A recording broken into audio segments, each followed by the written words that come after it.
DAF Yud Aleph, a happy mother, הבנים שמחה.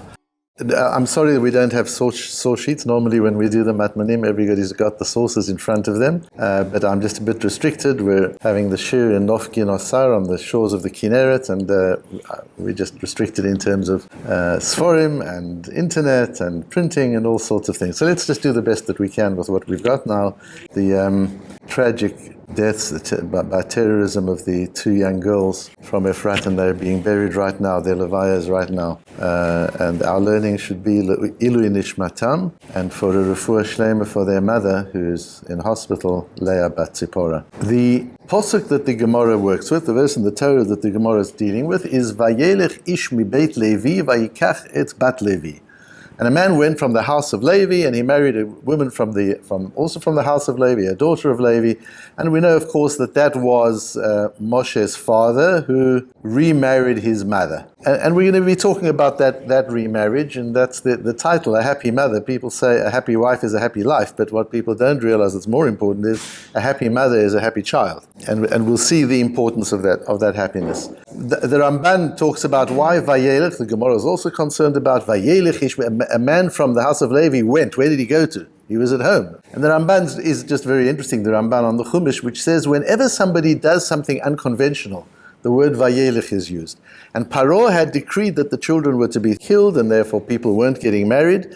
And he went against the trend. Amram reversed the trend, and when anybody does something like that, it's called Vayelech, which is interesting because Vayelech is halacha. And one would think of halakha as anything but unconventional, and reversing the trend. And yet it is. That's what halakha is. Halakha is walking with Torah in a way that is innovative and relevant and appropriate for whatever is happening at that particular time. Halakha, as we discussed yesterday and the day before, halakha is not a rigid fundamentalist system of practice at all.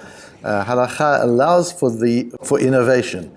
And when there is innovation, says the Ramban, it's Vayelech. He went, he moved. Rashi brings the Gemara that we're going to learn. They remarried Yochevet because of what happened. And let's look at the Gemara itself. The Gemara says the following. Vayelech ish mi beit Levi lehechan alach. Where did he go? Omar Rabbi Yehuda bar Zvina. Rabbi Yehuda bar Zvina said, we don't have a lot of Rabbi Yehuda bar Zvina in the Gemara. He's an Amora from Eretz Yisrael, quite a late Amora. In this piece of Gemara, he's crucial. She'alach ba'atzat bito. He followed. Halach doesn't mean he went or did something majorly innovative, as the Ramban says. It means halach, he followed the advice of his daughter.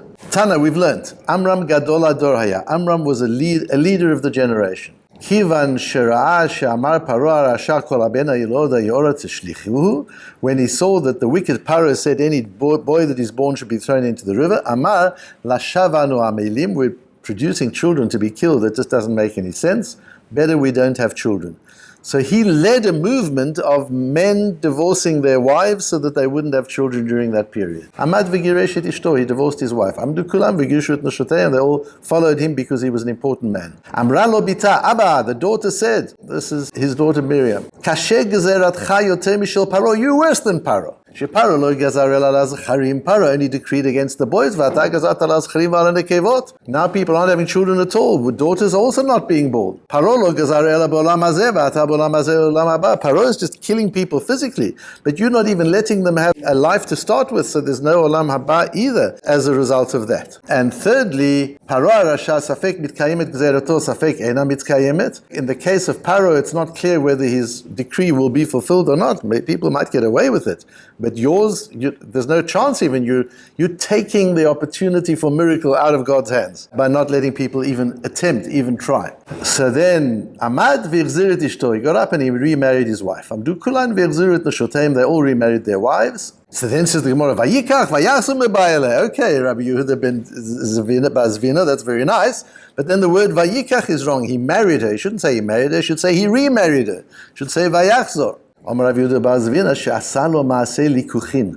you should have seen that second wedding. He had a real party. And he did a proper wedding as it would have been a first wedding. Shiva ba period, and there was a big chuppah. Aaron and Miriam merakdin lefaneh, and Aaron and Miriam, they were little children, but they were dancing in front of her. Umalachei asharet amru, and the angels of Hashem composed the verse we said in Hallel today. Eim habanim smecha. That's where the verse comes from. It was a verse composed by the angels at the time of the marriage of Amram and Yocheved. That's a Gemara, beautiful Gemara. There's a parallel Gemara in Bava Basra, Daf Kuf Kaf. There's a similar Gemara, and we've always said it's important to compare them and see them Meforshim. There we have some Rashbam, and the Rashbam says, why should it say he remarried her? Because clearly he'd been married a long time before. Aaron was already born, and Miriam was already born. So why does it say Vayachzor? So then he says, Achshav hichzira mipnei Miriam shenitnab alo she'atid ben latzet mimenu sheyoshia et Yisrael. The Rashbam learns this a little differently from the Gemara that we have in Sotah. The Rashbam says what Miriam told him was with Nevuah. She was and we've got a Gemara for that a little bit further on the Daf. Miriam prophesies and says, you're going to have a son who's going to save Bnei Yisrael. How can you not have children? Midichtiv Miriam Hanaviyah achot Aharon. Because it talks about Miriam, the prophetess, sister of Aaron, implying she was a prophetess before Moshe was born. What was her prophecy? This was her prophecy. So once Amram heard that, he remarried Yocheved. Asked the Maharsha, that the Rashbam seems to be the Maharsha in Sotah. We've talked about the Maharsha many times before, what an important Mefarish is in the back of every Gemara on virtually every Masechta, and he has a section on Agadat, he has a section on the halachic parts of the Gemara, very difficult but very important to learn. And the Maharsha asks and says, so why does our Gemara say that, kind of recreates this conversation that Miriam had with Amram?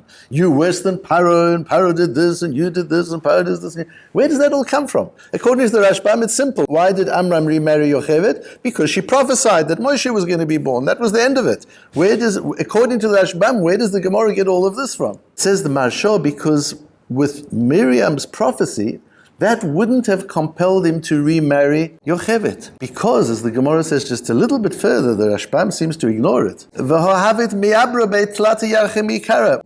was pregnant with Moshe 3 months before the remarriage. So the sequence was, she became pregnant, didn't know it. He divorced her. 3 months later, she's pregnant, and they know it by then. And then he remarries her. Why remarry her? If all he was worried about is the birth of Moshe, she's already pregnant. They don't have to worry about that. So there must be some other reason why he remarried Yocheved. That's how our Gemara says, because there was this whole conversation. So why would that be? If Moshe is going to be born in any case, what Miriam is worried about is other people. You're the leader of the community, as we've learned. And if you don't remarry Yocheved, if you remain divorced, everybody's going to remain divorced, and that's the end of the Jewish people. And so you owe it to the Jewish people to remarry your wife and to do it publicly, so that everybody can see and make a big thing of it. And that's why he did. He made a big wedding, and everybody knew, and then everybody followed and did the same.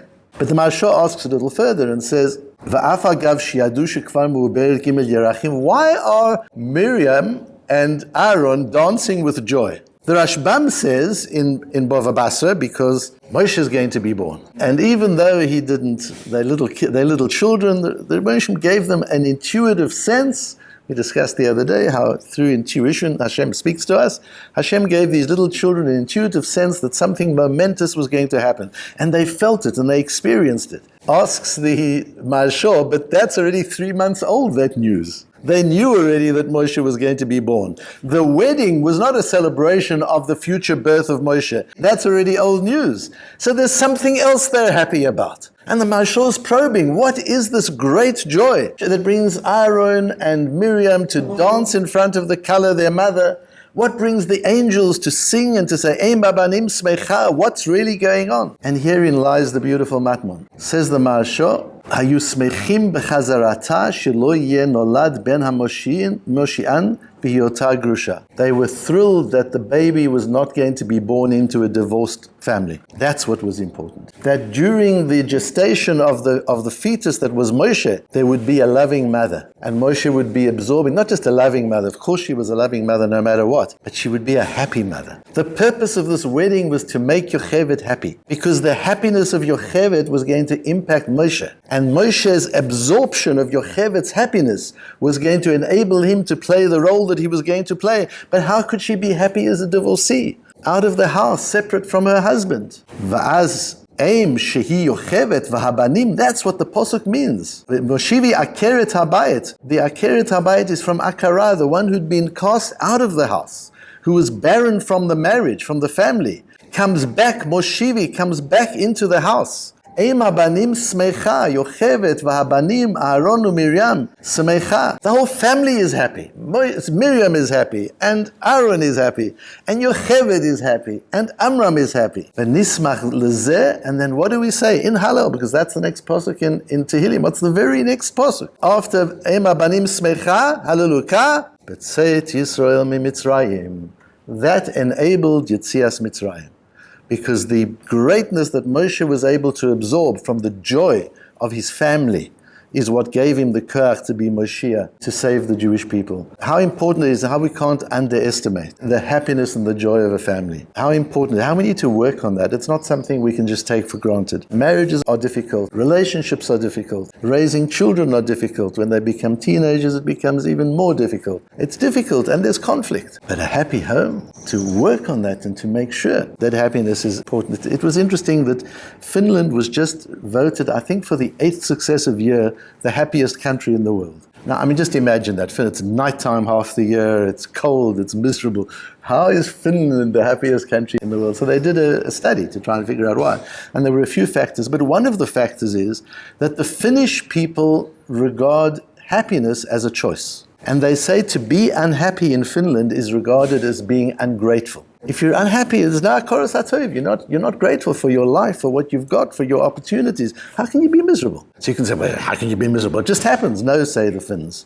You choose to be miserable, and you can choose to be happy. And here you see the effort that Amram puts into the family to create happiness, because of the power of that happiness to influence not only the fetus, or not only the living people, but even the fetus is affected by the happiness that surrounds it as it's being developed, and certainly when it's born into a happy home. And Moshe is then pulled away from his home, and he hardly sees them again. Off he goes to, he's in the little basket, and Bitya gets him, and off he's to Paro's family, but clearly his whole influence is from his home. Where does all that influence come from? It comes from that period of joy that Amram and Yocheved, Miriam and Aaron were able to shower on him before he was born, while he was born, and immediately after he's born. Just something to be conscious of, not to take happiness for granted, to make a choice to be happy, but particularly family happiness, particularly marital happiness. To make the effort to make one another happy, because that's the only way happiness comes. If everybody tries to make somebody else happy,